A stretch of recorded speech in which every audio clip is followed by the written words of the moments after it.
Halo pemirsa, Hai. apa kabar? Ketemu lagi dalam program mingguan VOA Indonesia Dunia Kita yang Ya. kali ini kami bawakan dari kawasan Pecinan di kota Washington DC. Saya Rifan Dwi Astono. Dan Aryatna Budianto, kami mengucapkan selamat tahun baru Imlek, Shin dan Kuaile. Gongsi Paca. Ya, bagi Anda yang merayakan, ini seru sekali ya, makanya kita berada di kawasan Chinatown ini betul untuk sekali. mengajak Anda melihat berbagai liputan tentang tahun baru Imlek di Amerika Serikat. Betul, apalagi kalau misalnya kita ngomongin soal Imlek di Amerika, banyak sekali warga Asia yang sekarang tinggal di sini. Ya. Apalagi memang warga Asia itu atau diaspora dari Asia itu adalah diaspora yang tingkat pertumbuhannya paling pesat nih. Ya, betul. Dan asalnya juga macam-macam ya. Kalau Indonesia tuh masih tergolong sedikit gitu, Betul. tapi yang besar mungkin dari Tiongkok, juga dari Filipina, juga dari Vietnam. Wah, kalau Vietnam itu banyak. bahkan punya kompleks perbelanjaan sendiri di Ada Washington DC. Little Vietnam sendiri. Nah, kita akan Betul. melihat bagaimana mereka bersiap untuk merayakan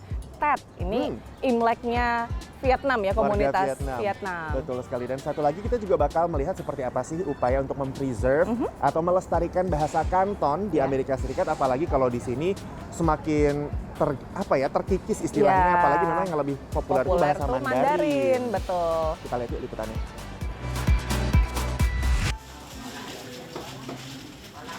Kue-kue tradisional merupakan salah satu kekhasan perayaan Tet, Tahun Baru Imlek bagi warga keturunan Vietnam. Sesibuk apapun, banyak keluarga di Amerika selalu menyiapkan hidangan tradisional, pelipur rindu kampung halaman. Dạ, tại vì có bánh chưng nấu bánh chưng bằng lửa củi mà, nên tụi nhỏ rất là thích, cũng học được của bà nội. Rutinitas lainnya adalah perbaikan altar leluhur, membersihkan dan menghias rumah dengan lambang pertumbuhan dan kesejahteraan, seperti buah persik atau aprikot. Seperti halnya hari-hari besar, ini merupakan kesempatan reuni dengan keluarga dan teman terdekat. Mà khi mình đốt lửa nấu bánh chưng, bánh tét thì trẻ con nó thường hay tụ tập xung quanh đó, nó nướng những cái bánh của trẻ con, cũng chơi rất là vui. Nhất là ở đây và mùa Tết thường là mùa trời hơi lạnh nữa. Mà khi có cái nồi bánh chưng, bánh tét ấm áp xung quanh đó, trẻ con thích lắm. Dịp Tết nhất, lễ lộc gì này nọ là tụi mình tụ tập lại với nhau. Mục đích tổ chức là cho con cháu, ông bà, cha mẹ có dịp gặp gỡ với nhau, sinh hoạt với nhau, trò chuyện với nhau để mà gắn kết gia đình. Vì vậy mà nó là một cái điều rất có ý nghĩa với gia đình mình. Inflasi membuat harga berbagai barang kebutuhan dan bahan makanan meningkat tahun ini. Misalnya sekardus selai yang tadinya seharga $30 di supermarket Asia ini, sekarang $34. Meski begitu, kenaikan harga tidak terlalu mempengaruhi semangat merayakan Imlek. Đắt thì đắt nhưng mà tới hồi mình xài mình cũng vẫn phải xài thôi. Nếu mình cần thì mình cũng vẫn phải mua cậu. Sementara di toko grosir nasional seperti Costco, bunga krisan, kue, dan manisan untuk Tet dijual dengan harga yang hampir sama dengan tahun lalu. Komunitas Viet cukup beruntung dengan banyaknya persediaan barang dan bahan khas Vietnam di Amerika, yang bahkan bisa ditemukan di sejumlah supermarket biasa. Gì cho gia đình trong dịp Tết ở Việt, ở Mỹ ạ? Trái cây, bông, bánh chưng. Thì bạn bè hẹn nhau ăn. Bông nè, rồi cũng bánh chưng y Việt Nam mình thôi. Cũng trái cây, cũng này nọ. Vẫn vui như thường. Không có gì hết, có cái nó ngắn ngày thôi. Nhưng mà thôi em thấy nhiêu đó đủ rồi. Menurut toko, biasanya warga belanja lebih dekat dengan hari Imlek. Diperkirakan jelang hari H, toko-toko akan lebih ramai antrian. Apalagi selama 2 tahun terakhir, Imlek berlangsung dengan kekhawatiran pandemi yang membuat orang cenderung berhati-hati membuka rumahnya untuk perayaan. Dari Falls Church, Virginia, VOA. Banyak di antara pendatang awal dari Tiongkok ke Amerika Serikat, termasuk ke negara bagian California, berasal dari Tiongkok bagian selatan, di antaranya Hong Kong, dan berbahasa ibu bahasa Kanton. Cantonese means a lot to the 85 million native speakers in the world. In North America, it also means a lot to the heritage language speakers. A lot of them talk about how Cantonese connects them with their roots, with the culture, with the communities, with their parents, with the grandparents. That is very important to their own confidence and cultural identity. Danik mendirikan Cantonese Alliance of North America, organisasi penganjur pengajaran bahasa Kanton, tak lama setelah ia pensiun dari mengajar bahasa Kanton di Stanford University selama 2 dekade lebih. Cantonese is not a dialect of Mandarin. Some people think that way. They have their unique history, their unique development. Fokus pengajaran bahasa kini terpusat ke bahasa Mandarin, bahasa dominan di Tiongkok dan Taiwan. City College of San Francisco tadinya memiliki 4 pengajar bahasa Kanton. Kini hanya ada 1 pengajar.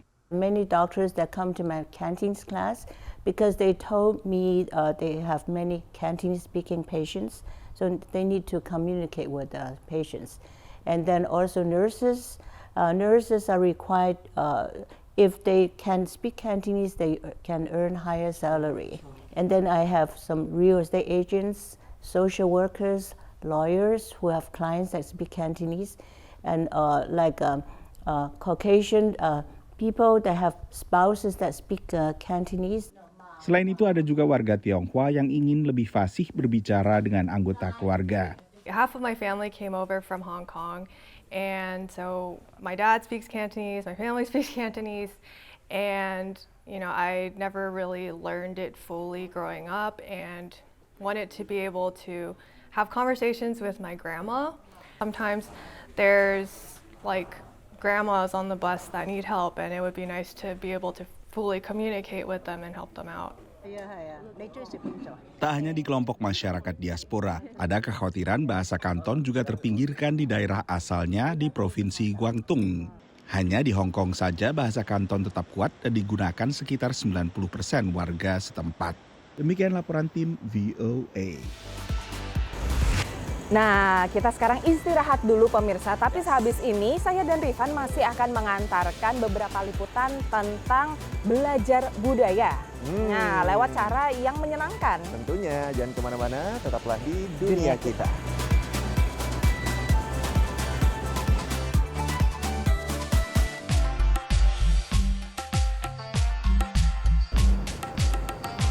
Pemirsa, masih dalam dunia kita yang kami bawakan dari kawasan Chinatown di Washington DC. Ngomong-ngomong soal belajar atau melestarikan sejarah tradisi. Kan tentunya nggak hanya lewat makanan atau belajar bahasa. Nggak atau lewat misalnya perayaan-perayaan aja. Betul, tapi juga bisa mengapresiasi seni gitu misalnya. Betul, Ya. Dan belajar sejarah juga dari seni itu ya kan. Dan iya. itu semua sekarang tuh bisa diakses lebih mudah dan lebih menarik pastinya dengan teknologi-teknologi yang sekarang udah ditemukan. Betul, antara lain ada hologram misalnya atau realita tertambah AR. Nah, ini memudahkan orang untuk bisa mendalami makna di balik seni itu.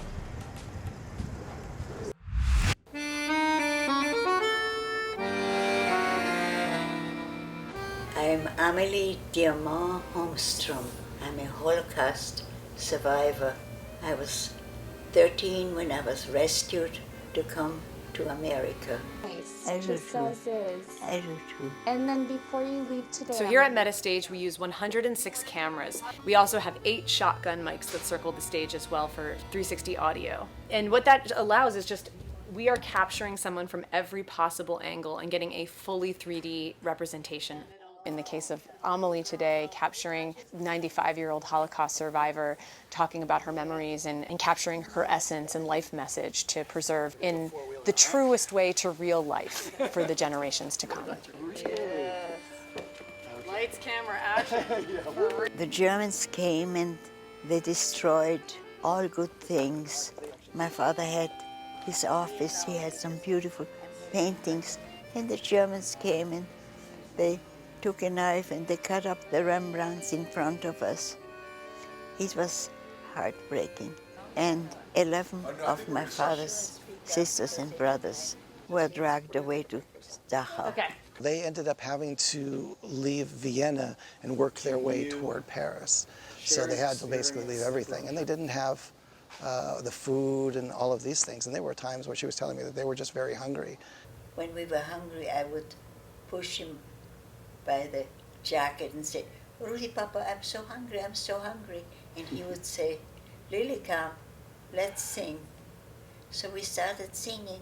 We forgot we were so hungry. This project has been really interesting for me because, like I say, I wasn't there, but somehow I can feel it. It's almost, I don't know how I feel it, but I can, because she conveyed it in a way that I can see it, I can feel it, I can feel their hunger. Volumetric capture allows a person to walk up and even walk around and not only hear the story, but when you can actually see a person from different dimensions, it makes them real. It's important to archive and digitize these important public figures, subject matter experts, and people like Amelie who have important stories to tell so that future generations can feel what it was like to have a conversation with them and can learn from that. Quand il me prend dans ses bras, qu'il me parle si bas, je vois la vie en rose. Dès que je m'aperçois, alors je sens en moi mon cœur qui bat.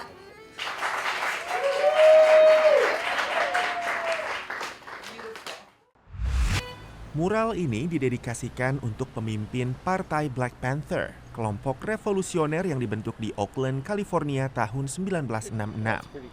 Lukisan Timothy B. ini bisa hidup berkat teknologi realita tertambah.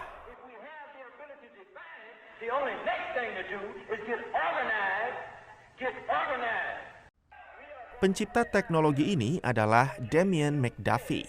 What I've built is Black Terminus AR. It's a augmented reality platform for Black art and the Black Cultural Archive. Penulis dan sejarawan ini ingin membuat sejarah lebih mudah diakses banyak orang.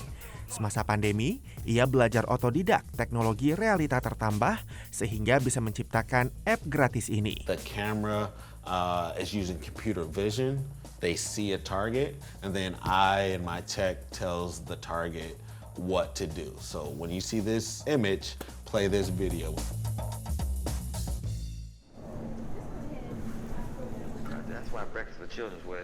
Damien telah mengaktifasi sejumlah situs penting dalam sejarah Partai Black Panther di sekitar Oakland. Ini barulah tahap awal. Ia juga membantu meluncurkan proyek serupa seperti untuk siswa-siswa di Tanzania agar bisa membuat karya seni AR sendiri.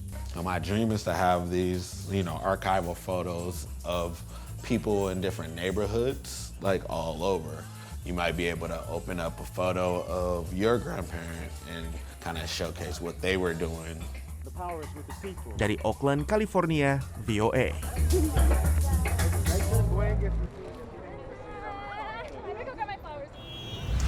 Bener. Kadang-kadang itu suka agak iri gitu ya ngelihat teknologi sekarang ada hologram, ada realita tertambah, belajar pun jadi kayak lebih semangat nggak sih? Kalau kita dulu bisa ngerasain langsung. Betul. Kalau dulu teknologiku adalah gambar sendiri ya pakai kertas kalkir.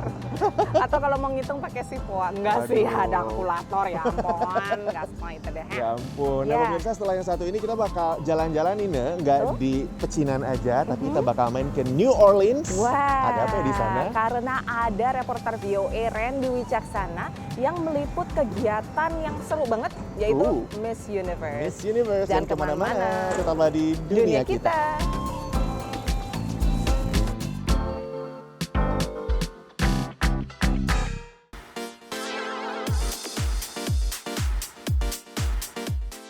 Halo teman-teman dunia kita, apa kabar? Saat ini saya menyapa Anda tidak dari New York, melainkan dari New Orleans yang berada di negara bagian Louisiana. Selain untuk jalan-jalan, tentunya saya saat ini bekerja untuk meliput salah satu event yang saya rasa teman-teman di Indonesia juga tahu ya, adalah ajang kecantikan yang bergengsi dan juga besar skala internasional, Miss Universe. Dan Indonesia tahun ini tidak absen untuk mengirimkan delegasinya kembali untuk berkompetisi. Nah, saya ada beberapa wawancara yang menarik untuk saya sajikan untuk teman-teman. Salah satu juga mengenai Miss Bahrain yang ikut dalam kompetisi Miss Universe dan pada sesi swimsuit mengenakan burkini. Daripada dengerin saya lebih lengkapnya, kita langsung saja di potretnya berikut ini. Berlangsung sejak tahun 1952, kontes kecantikan Miss Universe setiap tahunnya disaksikan oleh sekitar 500 juta penonton global, menjadikan kontes ini sebagai kontes kecantikan yang paling banyak ditonton di seluruh dunia. Indonesia sendiri telah mengirim 11 delegasinya ke kompetisi ini melalui kontes Putri Indonesia yang telah berlangsung sejak 1991 di bawah naungan perusahaan kosmetik Mustika Ratu. Putri Indonesia yang mewakili Indonesia di ajang Miss Universe akan menjadi PR, spokesperson Indonesia untuk semua sektor, mulai dari tourism destination, produk-produk UMKM, desainer, kemudian makanan, kebudayaan. Dia bisa menjadi spokesperson Indonesia. Partisipasi Indonesia dalam ajang kecantikan dunia beberapa kali menuai kontroversi di tanah air. Kriteria kecantikan disebut tidak cocok dengan nilai ketimuran, dan sesi penilaian pakaian renang disebut kelompok konservatif di Indonesia sebagai bentuk pornografi. Ini karena ini bertentangan dengan konstitusi Indonesia, bertentangan dengan agama, dan bertentangan dengan hukum di Indonesia. Swimsuit itu hanya merupakan sebagian kecil dari penilaian pemenang Miss Universe. Proses swimsuit competition hanya ingin mengetahui proporsional tubuhnya. Semakin tahun semakin bergeser. Terlihat tahun ini salah satu negara tidak menggunakan swimsuit, dan itu merupakan angin segar bagi negara Indonesia dan negara-negara yang mayoritas Muslim. Disiarkan lebih dari 165 negara dengan kontesan yang mencapai 80 delegasi setiap tahunnya. Standar kecantikan yang diterapkan oleh ajang Miss Universe ini punya pengaruh terhadap cara pandang kecantikan dan juga isu perempuan di berbagai belahan negara di dunia. Kedepannya Miss Universe akan memperbolehkan perempuan yang sudah atau pernah menikah dan memiliki anak untuk bisa turut berkompetisi dalam ajang Miss Universe. It is progressing. I mean, they're changing the rules to make it much more open to all different kinds of women. Namun, pengamat sosiologi masih memandang standar fisik kecantikan yang diterapkan kontes ini masih berdasarkan bias standar barat. I think racially, a lot of the Miss Universes in particular really, their standards of beauty are kind of normatized on a Western standard of beauty. So they're all almost always very tall, they're very slim, they tend to have bigger, eyes. They tend to have lighter skin. Kita adalah perempuan Indonesia yang benar-benar gifted with berbagai macam kelebihan dan keunikan, kayak rambut juga ada yang keriting dan warna kulit ada yang putih sawo mateng, dan surprisingly from the survey that we have itu mereka mendefinisikan they're happy, they embrace their beauty, and yang membuat definisi confident mereka itu sekarang tuh sudah evolve lebih. Sempat beberapa kali berpindah kepemilikan, organisasi Miss Universe tahun 1996 hingga 2015 pernah dipegang oleh mantan Presiden AS Donald Trump. Kini, kontes ini dibeli oleh pengusaha transpuan kaya asal Thailand, Anne Jakratuntatip. Dari New Orleans, Randy Wijaksana, VOA. Ya, lewat oleh-oleh dari Randy Wijaksana di New Orleans tadi, maka tuntas sudah 30 menit Dunia Kita menemani Anda. Kalau misalnya Anda ingin nonton lagi Dunia Kita atau program VOA yang lainnya, langsung aja kunjungi situs kami www.voaindonesia.com atau nonton di YouTube VOA Indonesia tentunya. Dan jangan lupa juga untuk jadi sahabat VOA Indonesia dengan follow semua kanal media sosialnya di Facebook, Twitter, Instagram, kata kuncinya VOA Indonesia. Dan jangan lupa kalau Anda juga punya pertanyaan soal Amerika Serikat, mau mungkin lifestyle-nya atau dunia politiknya, langsung kirim video pertanyaannya lewat direct message, DM Instagram VOA Indonesia. Kalau gitu dari kawasan pecinan, Chinatown di Washington DC, saya Rifan Wiastono. Dan Ariadne Budianto pamit dulu pemirsa, sampai ketemu lagi minggu depan. Dadah!